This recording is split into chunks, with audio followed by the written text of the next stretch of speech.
Hindi ka na magkakajowa. Bakit naman po, Nay? Tumingin ka nga sa salamin. Ang pangit mo.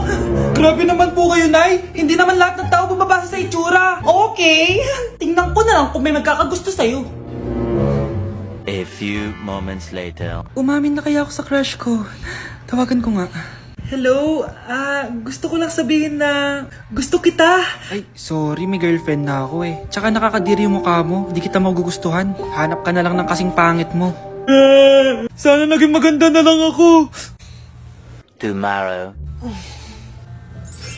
Ang ganda ko na. Mag-post na ako ng picture. Sino to? Hello? Ang ganda mo na. Wala na kami ng girlfriend ko. Pwede ba tayo magkita? Seryoso ka ba? Maglaway ka.